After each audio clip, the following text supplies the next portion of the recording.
Hello दोस्तों, आप सभी लोगों का आर्य स्टडी पॉइंट में स्वागत है। दोस्तों, आपको मैं बता देना चाहता हूं कि जो हम कल रीजनिंग का सेट डाला था उसमें ज्यादा क्वेश्चन नहीं डाला। क्वेश्चन ज्यादा नहीं डालने का क्या अर्थ था कि लास्ट में थोड़ा सा मोबाइल में स्टोरेज थोड़ा कम था, इसलिए पूरा क्वेश्चन नहीं हो पाया। लेकिन आज हम लोग फिर से एक सेट चालू करने जा रहे हैं। जो सेट होगा इस बार मैथ का सेट होगा। और मैं बता दूं, ये मैथ उन्हीं बच्चों के लिए है जिनका मैथ थोड़ा सा बढ़िया है। जो बच्चे पूरा मैथ नहीं कर पाते हैं, इतना जबरदस्त जबरदस्त सवाल लाया हूँ यूपी रेडियो ऑपरेटर का, यूपीपी का, आरपीएफ कांस्टेबल का, अंडर ग्रेजुएट जो एनटीपीसी हुआ है उसका। जो 25, 23, 24 में सवाल पूछे गए हैं, जहां बच्चे फंसते हैं, वही सवाल आपके सामने मैं रखूंगा। और विश्वास मानिए, इतना फायदा होने वाला है इस सीरीज से, इतना फायदा होने वाला है जितना आप सोच नहीं सकते हैं। ठीक है दोस्तों, तो कोई बात नहीं है। आइए हम लोग अब चलते हैं सीधे क्लास की ओर। और आज का पहला क्वेश्चन जो होगा मैथ का, आपको लेसन बाय लेसन नहीं मिक्स मिलेगा, लेकिन दो दो सवाल एक लेसन से आते रहेंगे। सबसे पहला ही सवाल है परसेंटेज का, जो आपके व्हाइट बोर्ड पे लग चुका है। आप सवाल देखिए, मैं सवाल पढ़ रहा हूँ। सवाल कह रहा है कि एक विद्यार्थी ने एक परीक्षा में 60% अंक प्राप्त किए और उसे 80% अंक प्राप्त करने वाले एक दूसरे विद्यार्थी से 24 अंक कम प्राप्त हुए। परीक्षा में अधिकतम अंक कितने हैं? ऑप्शन आपके सामने है। ये 2025 का ही सवाल है। कितना बेहद आसान सवाल पहला हमने रखा है, बहुत आसान। मतलब दो लोग हैं, एक लोग पाए हैं कितना 60% और एक लोग कितना पाए 80%। और कह रहा है एक जो पहला दूसरा वाला है पहले वाले से 80 कम है। एक लोग पाए हैं 60%, एक लोग पाए हैं 60% और एक लोग दूसरे लोग पाए हैं, ये कितने पाए हैं बच्चों? 80%। और क्या कह रहा है बच्चों कि कितना कम है? 20। यहाँ पर यहाँ से कितना कम है? 20%। तो सवाल में कितना कम बोला है? सवाल में बोला है 24 अंक कम। तो 20% की वैल्यू कितने के बराबर? 24 के। और वर्तमान संख्या पूछ रहे, तो मूल संख्या परसेंटेज में हमेशा कितनी होगी? 100%। यहाँ पर हमने किसका गुणा कर दिया? 100 का। तो 20 बच्चे यहाँ पर काटेंगे, 20 बचे 100 और 24 बचे 120। इसका मतलब वो संख्या क्या थी? 120 थी। क्या ये एकदम आसान सवाल था, सेकेंडों का सवाल था? आपको समझ में आया कि नहीं जरूर बताइएगा। एकदम पहला सवाल बेहद आसान था, एकदम समझ लीजिए, एकदम आसान था। और जो हमारे गांव क्षेत्र के बच्चे हैं, ध्यान से सुन लीजिए। यहाँ पर जितने लोग भी पढ़ा रहे हैं, सबसे हमने पढ़कर देखा, यहाँ पर आने से आपको मैं फायदा दे सकता हूँ, इसलिए मैं पढ़ाने आया हूँ। अन्यथा मैं नहीं पढ़ाने आता। यहाँ से हमको पता है कि यहाँ से आपको मैं कितना फायदा। किसी भी टीचर से आप मत पढ़िए। मैं जितना सवाल आपको 15 दिन जैसे करा रहा हूँ उसे मन से करिए। अगर पेपर बच्चों, ये चीज ध्यान रखिएगा कि अभी यूपीएससी का कट ऑफ आई हाई क्यों गई है? पेपर आसान होने के लिए। इसलिए लड़की खूब अपना जितना भी गुस्सा था, हम भी थे, सब अपना गुस्सा निकाला है।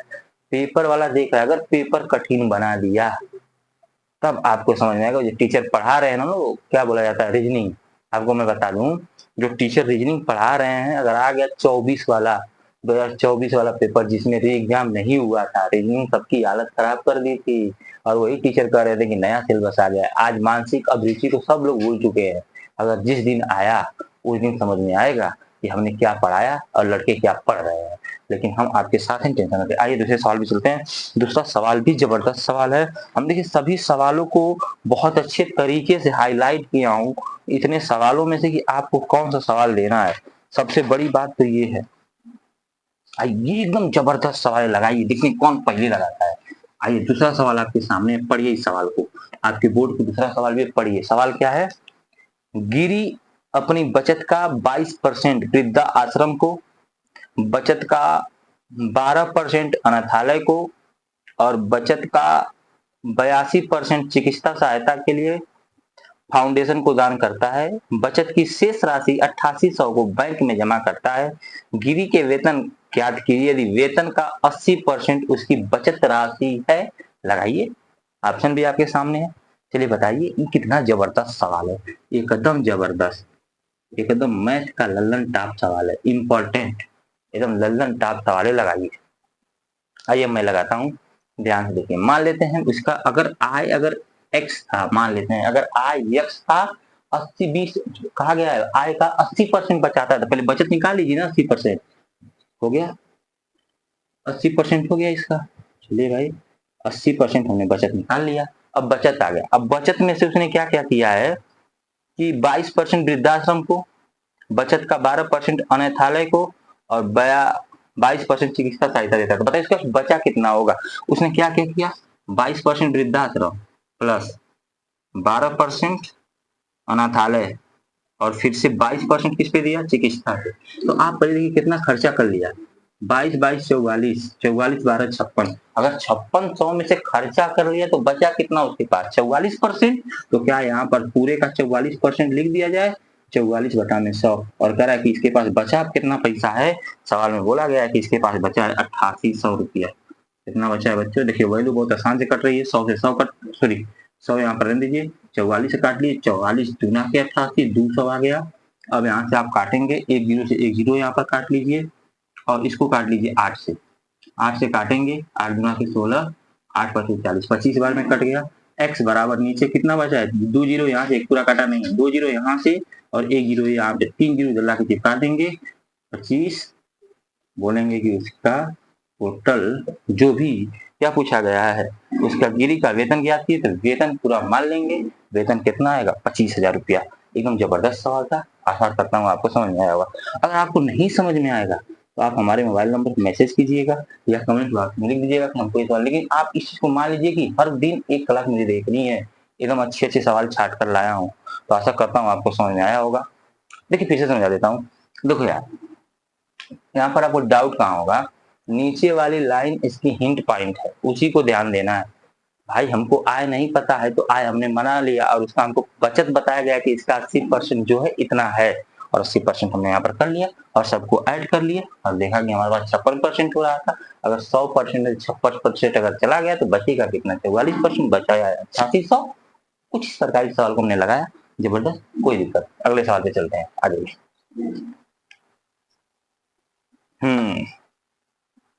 अगला सवाल तो और जबरदस्त है मेरे दोस्त, आप बस देखते रहिए, आप कहेंगे कि हाँ तो अब सवाल मिल रहे हैं हमारे करने लायक।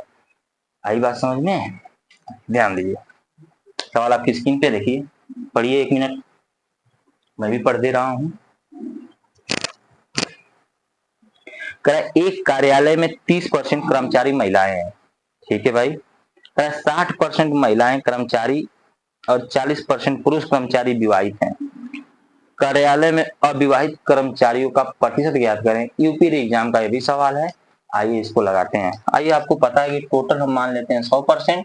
आइए टोटल 100% मेल और फीमेल को रख लिया, 30% कर्मचारी महिलाएं जो फीमेल है, लिख देता हूँ, महिलाएं हैं तो यहाँ पर म लिख दे रहा हूँ, अगर पुरुष हैं तो यहाँ पर फ लिख दे रहा हूँ।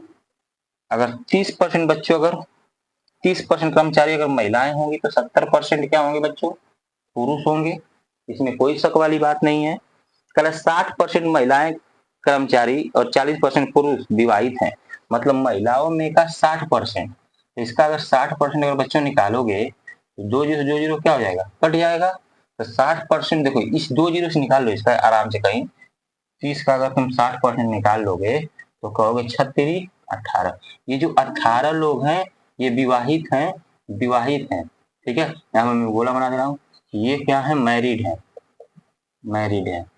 और पुरुष का कितना बोला है बच्चों, पुरुष का बोला है 40%, क्या इसका भी 40% निकाल दिया जाए, 2 जीरो कट जाएगा तो बचेगा कितना, 7 चौको 28। यहाँ मतलब ये 28 पुरुष क्या है, विवाहित है। अच्छा आप लोग बताइएगा 30 में से 18 महिला अगर विवाहित हुई होंगी तो अविवाहित कितनी होंगी, 12, और 70 में से 28 लोग अगर विवाहित हुए होंगे तो अविवाहित कितने होंगे, 28 2 30 तो यही हो गया 42।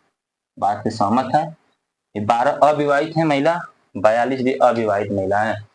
तो पूछ रहा है कार्यालय में अविवाहित कर्मचारियों का प्रतिशत क्या है, अविवाहित कर्मचारी। तो अब बताइए अविवाहित कर्मचारी कितने हैं, अविवाहित कर्मचारियों का प्रतिशत, तो 42 और 12 कितने होंगे बच्चों, क्या 64%, 42 और 12 54%, कितना हो जाएगा, और 100 का 54% अगर निकालेंगे, 100 में से 54 लोग अविवाहित हैं, अगुड़े 100, 100 से 100 कट जाएगा, बच्चों कितना आ जाएगा, 54%, कितना आ जाएगा, 54%।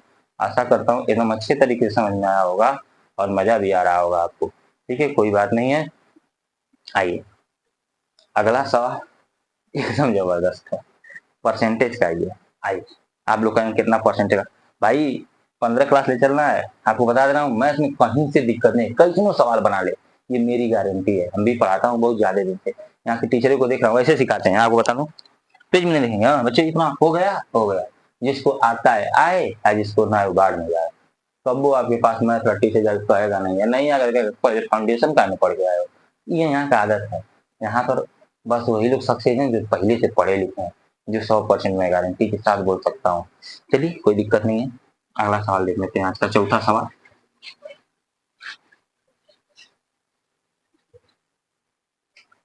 अरे चौथा सवाल तो एकदम जबरदस्त है, आपके सामने लगा दिया हूँ। पढ़िए पहले सवाल, पहले सवाल आप पढ़िए, उसके बाद आप हमसे बात कीजिए। पहले पढ़िए, पढ़िए 1 मिनट पढ़िए।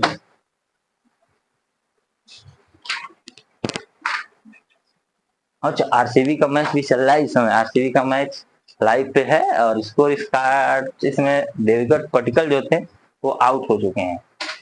और बढ़िया सवाल एक बार पढ़ लीजिए, फिर हमको तो आज पढ़ाना ही है, जबरदस्त तरीके से पढ़ाना है। कल डिस्टर्बेंस था थोड़ा, आज कोई डिस्टर्बेंस नहीं, पढ़ाना है, बस पढ़ाना ही पढ़ाना है। चलिए चलिए भाई पढ़ लिए, अब मैं पढ़ रहा हूँ। कच्चे माल की कीमत 15% बढ़ गई है।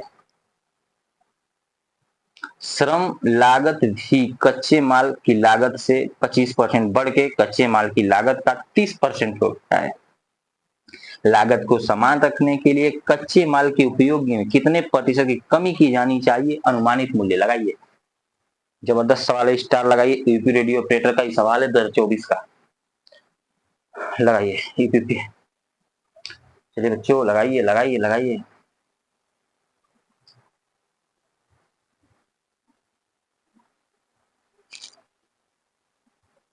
चलिए आइए हम लगाता हूँ।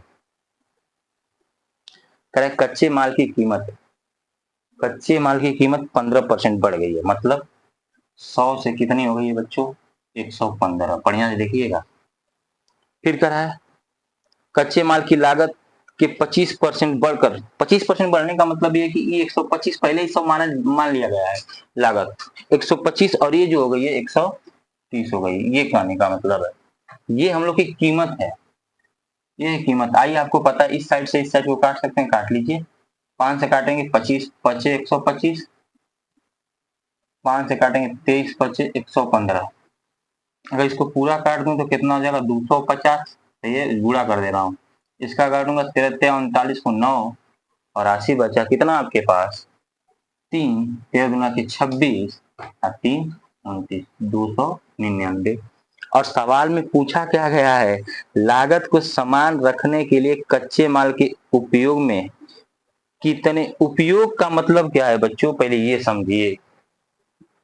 उपयोग में कितने प्रतिशत की कमी की जानी चाहिए, ये पूछ रहा है, कितने प्रतिशत की कमी। जैसे एक आप पढ़ते होंगे मूल्य और खपत वाला सवाल, तो जो खपत होती है मूल्य का क्या होती है उल्टा, तो इसका उल्टा कर दीजिए खपत, तो ये मूल्य है, इसका उल्टा कर देंगे खपत, तो खपत का रेशियो कितना हो जाएगा 299 रेशियो 250। अब देखिए सवाल अब बन जाएगा, अब आप सवाल को बना लेंगे।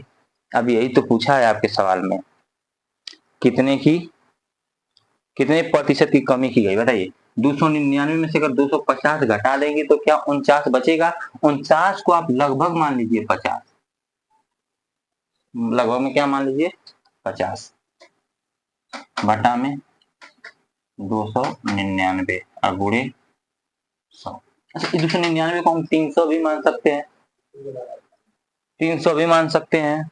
300 अगर मानेंगे तो काटेंगे तो आगे 5 6 30, आपको पता है 1 बटा में 6 किसकी बोलती 16.66% की होती है। तो लगभग में जो हमारे अनुमानित मान आएगा वो लगभग में हम लोग का जो अनुमानित माना जाएगा, ऑप्शन में क्या क्या दिया गया 17% उसके करीब, तो 17% का आंसर क्या होगा, सही होगा। अच्छा सवाल था, आज समझ लेगा। ये उल्टा क्या है, मूल्य, मूल्य का उल्टा क्या हो जाएगा खपत। हम लगभग में माना, ये मसले का 50 लिख दिया क्योंकि हमको लगभग में 100 चाहिए, और 299 को हमने क्या मान लिया 250, 299 को 300 मान लिया और डायरेक्टली काट दिया 1 बटा 6, 16 में 6 7 होता है आपको पता है, लेकिन लगभग में चाहिए तो 17% डायरेक्टली आंसर आएगा। ये हम लोग का जवाब है 17%। आई बात समझ में, ठीक है दोस्तों। अब अगले क्वेश्चन चले, आइए प्रॉफिट लॉस का पहला सवाल है, देखिए आप, मतलब आज का हम लोग का 5वां सवाल है। एक घड़ी 4% हानि पर 960 रुपए में बेची जाती है, यदि इसे 1100 में बेचा जाता है तो लाभ प्रतिशत क्या होगा। आपके सामने सवाल है, इतना बार सवाल आया है, आप लोग हमारे कोचिंग के जो होंगे फार्मूला का आपको पढ़ाया गया है, याद कीजिए। तो फार्मूला कौन सा है, SP1 अपान में 100 प्लस माइनस ए बराबर SP2 अपान में 100 प्लस माइनस अरे बी। याद है कि नहीं, लगा दीजिए। पहले 960 रुपया में जब बेच रहा है तो 4% की हानि हुई, तो कितना में बेचा बच्चों, 96 में। यदि इसे कह रहा है कि 1100 रुपया में बेच देता तो कह रहा है कितने % का लाभ होता, तो 100 प्लस बी लिख लो बच्चों। आइए भैया, ये तो पूरा कट रहा है, 0 काट दो, 96 एक बार में पूरा वैल्यू जहाँ करेंगे, 100 प्लस डी बराबर 110, डी बराबर 10% का लाभ। समझ में आई बात, ये तो आसान था, कोई बात नहीं। अगले सवाल पे चलते हैं। एक अच्छा सवाल लेते हैं, एक अच्छा सवाल लेते हैं। ये जबरदस्त सवाल है, सवाल आपके बोर्ड पे। पहले इस सवाल को कम से कम पहले आप एक हला पढ़िए, पहले इस सवाल को रहने दीजिए सर। इस सवाल को आप लोग एक बार पहले बढ़िया से पढ़िए। 11 वाला सवाल में ये सवाल छठा जो आप लोग के सामने है, ये बढ़िया सवाल है, इसे पढ़िए यार, मैं भी पढ़ दे रहा हूँ। ए ने एक वस्तु खरीदी और इसके मरम्मत पर 550 रुपए खर्च किए, फिर इसे 10% लाभ पर बी को बेच दिया। बी ने इसे 20% हानि पर सी को बेच दिया। अंततः सी ने इसे 30% लाभ पर कितने में बेचा बच्चों, 6864 रुपए में बेचा। ए ने वस्तु को कितने भुगतान किया, लगाइए लगाइए।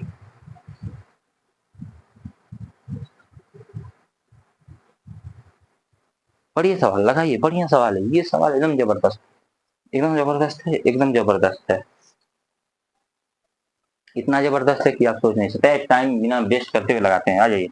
ए ने कितना में खरीदा नहीं पता, तो मान लेते हैं x रुपए में खरीदा होगा, और आपको ये भी पता होगा अगर मरम्मत किया जाता है तो वो पैसा क्रय मूल्य में जुट जाता है। मरम्मत में कितना रुपया लगाया है बच्चा, 550 रुपये। आ जाओ, ये हो गया।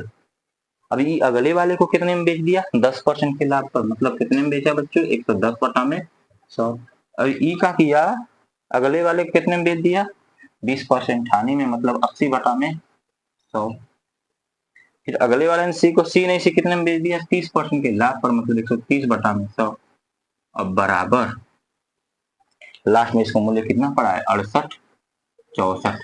जो मूल्य को काट लेगा, जो कैलकुलेशन सही कर लेगा, उसका जवाब एकदम बढ़िया आएगा। कैलकुलेशन अब पढ़ाएंगे। आइए पहले देखिए, 3 जीरो, इस जीरो को इस जीरो नहीं काट सकते क्योंकि वैल्यू प्लस में है, याद रखिएगा। 3 जीरो से पहले उड़ा लेते हैं, 2 जीरो 1 3 जीरो 1 2 3, ये कट गया। 100% अगर पूरी वैल्यू है तो 11 से 100% ये कटना है, कटेगा 11 से। 11 छक्का 66, 2 बचा, 11 दूना के 22, 11 चौको 44, डायरेक्टली काट दिए। अब 13 से काटेंगे, आपको पता है 13 चौको 52, 13 9 117, गलती हो गया, 13 चौको 52, 10 13 अठे 104, सही है। 8 से काटेंगे, 8 छक्का 48, पूरी वैल्यू कट गई, और बचा x प्लस 550 गुड़े, नीचे कितने जीरो बचे थे, 3 जीरो, 3 जीरो नीचे 3 जीरो बचा है, इन 3 जीरो ले जाके इधर सटा दीजिए, आ जाएगा टोटल बराबर में हम लोग का 6 3 जीरो, ये आ जाएगा 550 प्लस में है, उधर जाके हो जाएगा माइनस में, तो 6000 माइनस 550, और घटा देंगे 0 से 0, 5 में 0 गया 5, 5 में से 0 गया 5, सॉरी 10 में 5, ये आ जाएगा 55 450। टोटल घटा के आप देख लीजिए, इतना ही आएगा 5450। 5450 आपका सही आंसर होगा। 5450 आपके ऑप्शन में है, ऑप्शन नंबर सी आपका सही हो जाएगा। सी फॉर बताइए जी, सी फॉर बताइए, कुछ नहीं। चलिए 5450। आते हैं अगले साल में, आशा करता हूँ समझ नहीं समझ आए तो आप लोग जो हमारे क्लास में हैं व्हाट्सएप पे मैसेज कर लें। अगर कोई बाहर के लड़के दिख रहे हैं वो आप कमेंट कर लें, ठीक है। ठीक है दोस्तों, तो अगले सवाल पे चलते हैं। अगला सवाल भी बढ़िया सवाल है, बेईमान दुकानदार का है, ध्यान दीजिए।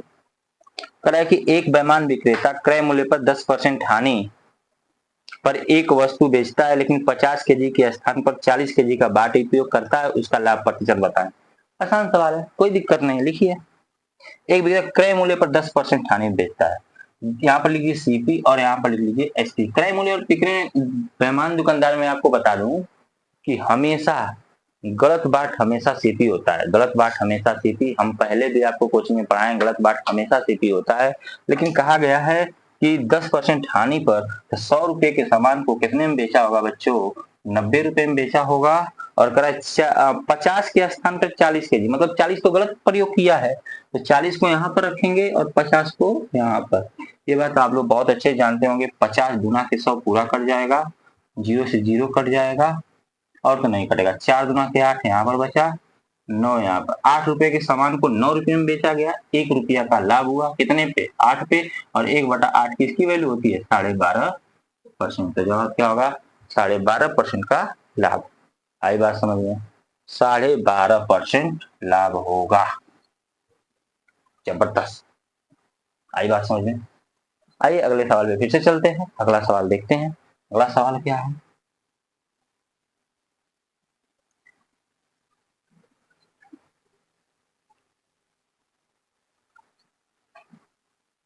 अगला सवाल क्या है कि एक दुकानदार सामान्यतः एक निश्चित लेन देन में 20% का लाभ अर्जित करता है और तौल में मिशन में हुई खराबी के कारण वह 1 केजी के स्थान पर 900 ग्राम वजन करता है। यदि वह सामान्य मूल्य से 10% कम मूल्य लेता तो उसका वास्तविक लाभ या हानि प्रतिशत क्या है? अच्छा सवाल है, देखिए इसी तरह लग जाएगा। 20% का लाभ अर्जित किया है, मतलब यहाँ पर लिखेंगे सीपी और यहाँ पर लिखेंगे एसपी। 100 रुपए के सामान को कितने में बेचा है बच्चों? 120 में बेचा है। बढ़िया बात है, बेचते रहो बच्चा। 1 केजी के स्थान पे 900 गलत बात सीपी, 1 केजी में 1000 ग्राम। और कह रहा है कि 10% कम मूल्य पर 100 रुपए के सामान को कितने में? 90 में। काट देंगे बच्चा, आ जाएगा। आइए हमको एक काम करेंगे, इधर 4 जीरो, 4 इधर कितने जीरो है? 5। 5 जीरो से 5 जीरो पहले खत्म कर लो, ये पूरा जीरो हो गया खत्म। ये भी खत्म कर लो। 3 3 के 9, 3 चौको 12, 2 पचे 10, 2 गुना के 4। इधर बचा 5 15, अच्छा 9 भी कट रहा है। 3 3 के 9, इधर बचा 5 और इधर बचा 3 गुना के 6। 5 के सामान को 6 में बेचा गया, 1 रुपए का लाभ किस पे? 5 पे, गुणे 100। 5 20 से 100, 20%। कितने का लाभ हुआ? 20% का। आसान है, चलिए उतारिए 20% का लाभ। फिर से सुन लीजिए, जो लोग हमसे पढ़े हैं, आपको कहीं पढ़ने की अब जरूरत नहीं है पुलिस के लिए। आपको मैं जितना वीडियो पढ़ा रहा हूँ, सही मायने में बता दूं, मैं आपके लिए ही यहाँ पर आया हूँ। मेरा इतना टाइम नहीं था कि मैं अलग पढ़, लेकिन मैं आपको वहां से छोड़कर जब आया हूँ तो मुझे भी दुख लगता है। और जब दुख लगता है तो मुझे लगता है यार कि कुछ टाइम तो देना चाहिए। इसलिए हमने प्लान बनाया है कि मैं आपको मैथ और रीजनिंग में कहीं पीछे, किसी से भी पीछे नहीं होने दूंगा। मैथ रीजनिंग में आप सबसे आगे होंगे, लेकिन कभी पीछे किसी से नहीं होंगे। ये मेरी गारंटी है, ये मैं दावा करता हूँ। कहीं नहीं, बस आप लोग ईमानदारी से नोट्स पे लिखिएगा और बनाइएगा, बस इतना काम करना है। और 1 घंटा तो मेरी क्लास की वीडियो देखना है, कुछ नहीं। बस देखिए, आज मैंने मैथ पढ़ा, कल रीजनिंग पढ़ाऊंगा, हो सके 2-2 सब्जेक्ट लेकर चल जाओ, कोई दिक्कत वाली बात नहीं। मैं आपके लिए मेहनत करूंगा, लेकिन मैं कल आपसे व्हाट्सएप पे जरूर पूछूंगा रिव्यू, आपका क्या रिव्यू है। आइए अब डिस्काउंट का थोड़ा सा सवाल है, इस पे भी ध्यान दे लेते हैं। सवाल आपके सामने लगा दिया हूँ, आप लोग एक बार सवाल देख सकते हैं।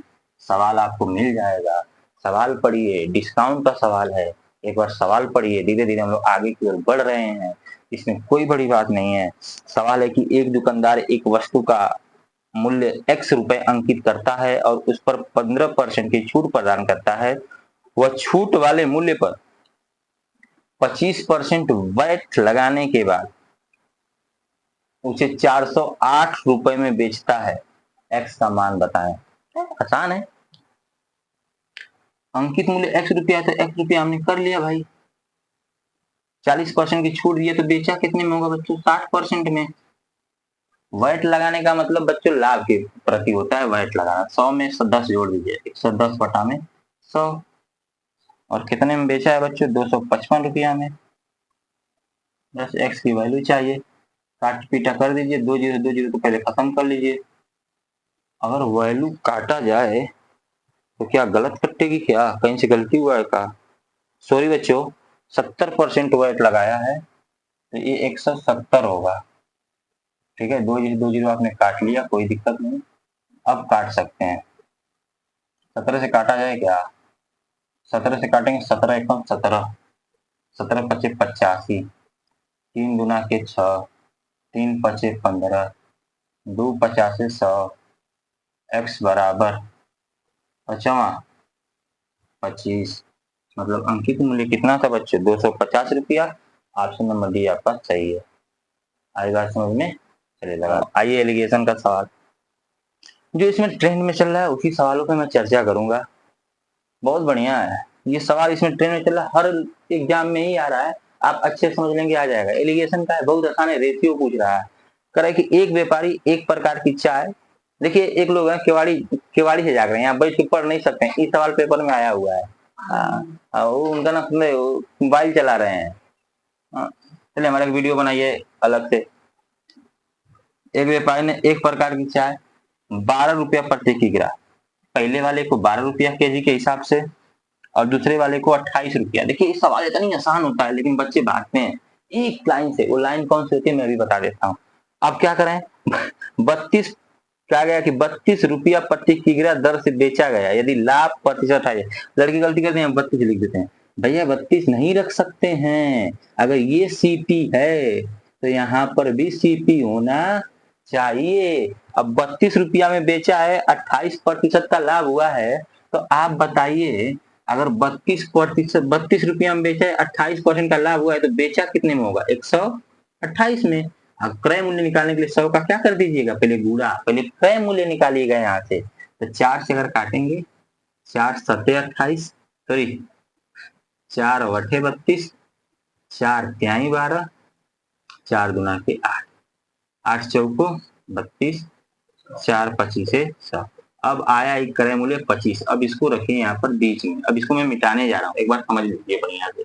अब इसको 25 आ गया। अब आराम से आप कर सकते हैं, यहाँ से घटाएंगे 3 आएगा और यहाँ से घटाएंगे तो 13 आएगा। तो 3 रेशियो 13, 3 रेशियो कितना आ जाएगा? 13। ये जवाब एकदम सही है, 3 रेशियो 13, ऑप्शन नंबर डी। बहुत आ रहा है बच्चों, बहुत आ रहा है ये सवाल, एकदम बहुत आ रहा है। अगला सवाल स्क्रीन बोर्ड पे है, आप इसको खुद से लगा के कमेंट बॉक्स में आंसर मार फेंकेंगे, एकदम तुरंत उसके आंसर को फेंकेंगे। ठीक है, आइए अगले सवाल की ओर चलते हैं हम लोग। बहुत बढ़िया बढ़िया आपको सवाल इसके बाद कराए जाएंगे। आइए साधारण ब्याज के सवाल कुछ करा देते हैं। साधारण ब्याज पे अगर हम आ जाएं, साधारण ब्याज पे अगर बच्चों आ जाएं, ध्यान से देखिए साधारण ब्याज तो इतनी आसान सवाल है। करा एक निश्चित राशि पर साधारण ब्याज प्रति वर्ष 6% की दर से 10 महीने के लिए 400 रुपए है। मूल राशि ज्ञात करें। क्या इसमें बताना है? लगा दीजिए, आपका मन कौनो फार्मूला लगा दीजिए यार।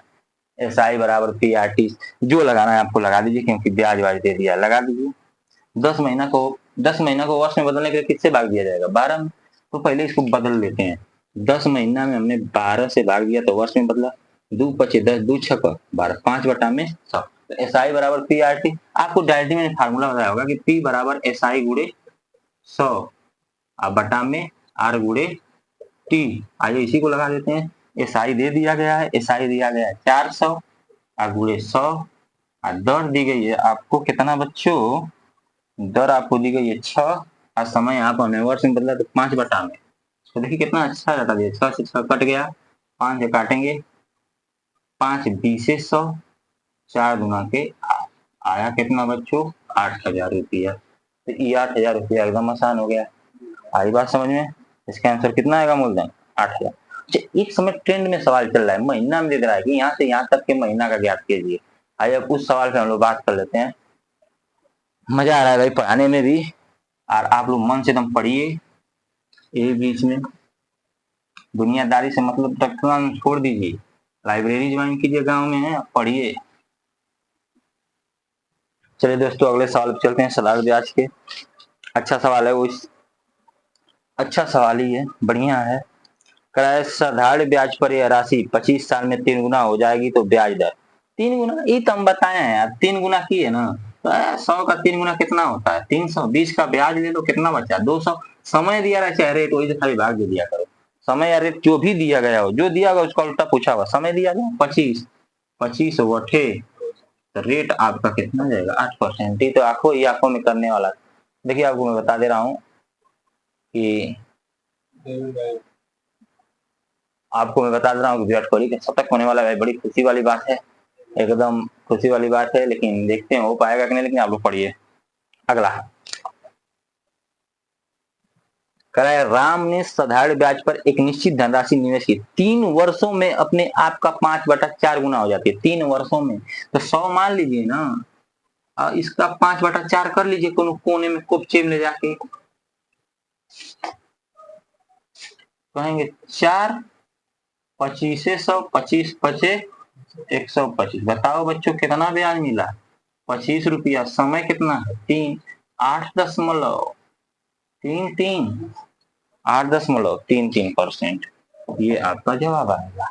8.33 ये आपका जवाब। आसान था ना। आइए चक्रवृद्धि ब्याज के सवालों पे चलते हैं और उसको भी देखते हैं कि चक्रवृद्धि ब्याज के सवाल पर। देखिए आज पहला दिन है, मैंने आज अच्छा भी सवाल कराया, कुछ लो भी सवाल कराया, लेकिन कोई बात नहीं है, कल से और अच्छे से सवाल, जितना आगे हम लोग की क्लास चलेगी अच्छे से सवाल। आपको बता दूं कहीं से पढ़ने की जरूरत है, जो पढ़ा दूंगा उसके बाद से आपका 100% स्कोर होगा। 100% एकदम 100% होगा, यही बता रहे हैं।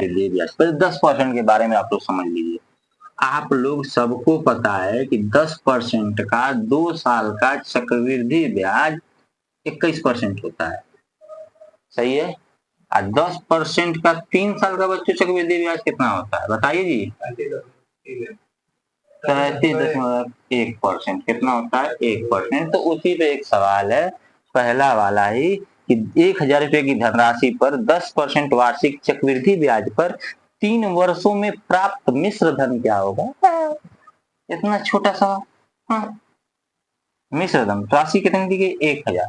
ये राशि मूलधन हमेशा 100% होता है, तो मूलधन के नीचे मूलधन का परसेंटेज, तो मूलधन के नीचे मूलधन का परसेंटेज का मतलब 100, और 10 साल जो है 10% के हिसाब से 3 साल का चक्रवृद्धि ब्याज कितना होगा? 33.1। अब मिश्र धन चाहिए तो 100 में जोड़ देते हैं, तो 133 2 से 2 जीरो क्या हो गया बच्चों? कट गया। 1 जीरो से 1 दशमलव कट गया, 1331। हलुआ सवाल है, पुलिस में पूछा गया था, इतना हलुआ सवाल ये पुलिस में पूछा गया था। 1331। अगला ये त्रैमासिक पे है। त्रैमासिक पे तो क्या दिक्कत है? वो त्रैमासिक पे रहे चाहे द्विमासिक पे रहे, लगा देंगे भाई।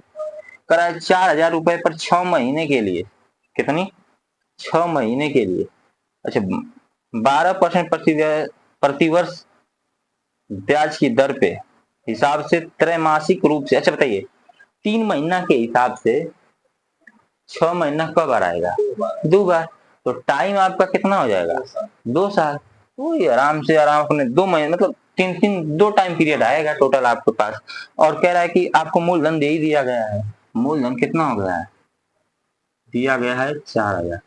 अच्छा, रेट बदलेगी तो रेट कैसे बदलेगी? देखिए, क्योंकि रेट हम लोग का वार्षिक है, हमको चाहिए क्या? 6 महीने के लिए दिया गया, त्रैमासिक हो गई है तो हमको 3 महीने को हो जाएगी। तो आइए 12% जो होता है, कितना दिया गया भाई? 12%। 12% दिया गया है 12 महीना का, लेकिन हमको कितना चाहिए? 3 महीना का। तो 12 से 12 क्या हो गया? कट। मतलब रेट आई 3%। कितनी बार लगेगी? 2 बार। तो आइए आराम से निकाल देते हैं। अब चक्रवृद्धि ब्याज 3 साल का 2 बार निकाल लीजिए। 3 प्लस सबसे से निकाल लीजिए। 3 गुणे 3 कितना हो जाएगा? 9, और बटा में 6.09। तो बस इसी में 6.09 बटा में 100 का क्या कर दीजिए? गुणा। 2 जीरो से ये दशमलव हट जाएगा, 1 जीरो से 1 जीरो हट जाएगा, 4 का गुणा कर लेंगे, 4 9 36, 4 6 24, 1 जीरो तो 1 स्थान पे दशमलव, 243.6। और इसका ऑप्शन नंबर हो जाएगा बी करेक्ट आंसर। आई बात समझ में? एकदम आई होगी समझ में। न समझ में आए तो आप हमसे, हम बताया सब बार बार बताने की जरूरत नहीं है, सही है।